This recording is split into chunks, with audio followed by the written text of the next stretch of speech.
Hello दोस्तों, आप सभी का स्वागत है हमारे एक और वीडियो में। तो आज हम पढ़ेंगे उपसर्ग प्रत्यय किसे कहते हैं। तो दोस्तों, सबसे पहले उपसर्ग की परिभाषा क्या है। अपने स्वतंत्र अर्थ से रहित वे शब्दांश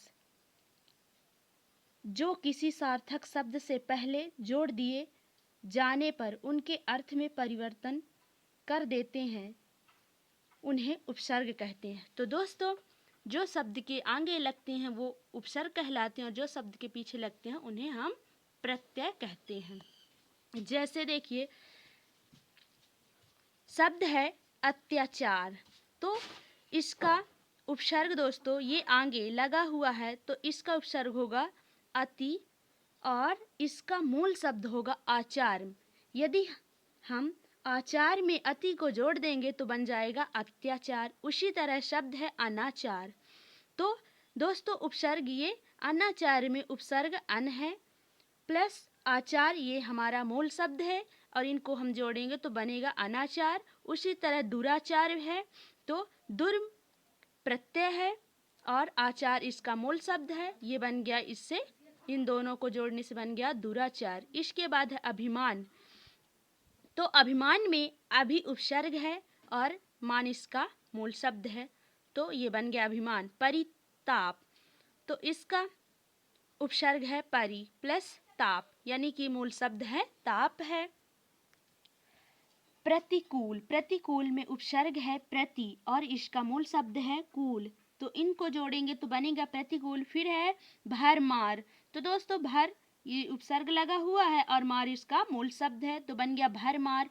उत्थान, उत्थान में उत उपसर्ग है और थान इसका मूल शब्द है और इससे दोनों को मिलाने पर ये एक नया शब्द बन गया उत्थान। अधखिला, अध जो है यह उपसर्ग है और खिला इसका मूल शब्द है, इससे बन गया अधखिला। फिर है सुपुत्र, तो ये जो सु है हमारा उपसर्ग है और ये पुत्र हमारा मूल शब्द है, इन दोनों को जोड़ने पर सुपुत्र बन गया। फिर है अपशब्द, तो ये अप जो आगे लगा हुआ ये हमारा उपसर्ग है और ये शब्द जो बाद में है तो यह मूल शब्द है, तो यह अपशब्द बन गया इनको जोड़ने से। फिर है पराभव, तो जो परा है यह हमारा उपसर्ग है और भाव हमारा मूल शब्द है, इससे बन गया पराभव। अधिपति, तो हमारा अधि जो है वो उपसर्ग है और पति यानी कि हमारा ये मूल शब्द है, इससे मिलकर बन गया अधिपति। निष्फल, तो ये हमारा उपसर्ग मिलेगा निश और फल हमारा होगा मूल शब्द, तो इनको जोड़कर हम बनाएंगे निष्फल। फिर है निपात, निपात में कौन सा उपसर्ग है दोस्तों, तो इसमें है नि हमारा उपसर्ग है और पात इसका मूल शब्द है, इससे बन गया ये निपात। फिर है कुढंग, तो हमारा कु उपसर्ग होगा और ढंग हमारा मूल शब्द।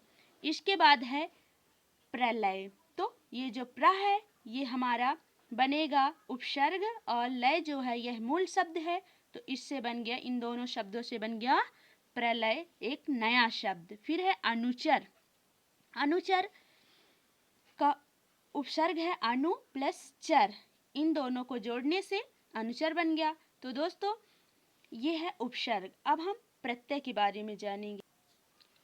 दोस्तों, प्रत्यय है, प्रत्यय की परिभाषा है जो शब्द के अंत में प्रयुक्त यानी कि प्रयोग होकर नए शब्द की रचना करते हैं और उससे अर्थ में परिवर्तन हो जाता है, उन्हें प्रत्यय कहते हैं। तो चलिए जानते हैं। जैसे ये शब्द है और मूल शब्द फिर प्रत्यय।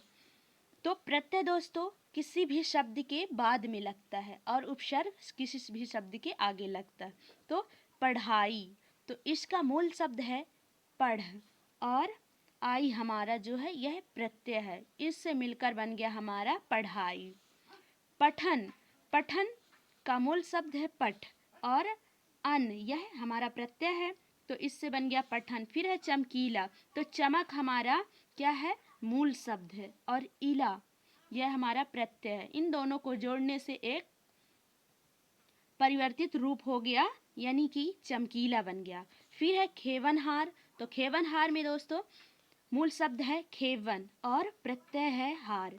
फिर है बिकाऊ, बिकाऊ का मूल शब्द बनेगा बिका और हम उसमें आऊ लगा देंगे तो बिकाऊ बन जाएगा यानी कि आउ हमारा प्रत्यय है। फिर है अपनाया, अपनाया तो हमारा मूल शब्द है अपना और प्रत्यय लगा है आया तो बन गया अपनाया। फिर है शीलवान, तो शील हमारा मूल शब्द होगा और आया हमारा प्रत्यय हो जाएगा तो इससे बन गया शीलवान। फिर है मुखौटा, तो मुख प्लस औटा, मतलब कि मुख हमारा मूल शब्द है और औटा हमारा उपसर्ग लगा हुआ है, सॉरी प्रत्यय लगा हुआ है। इसके बाद है सजावट, सजावट का मूल शब्द है सज और आवट हमारा प्रत्यय है तो इससे मिलकर बनेगा सजावट।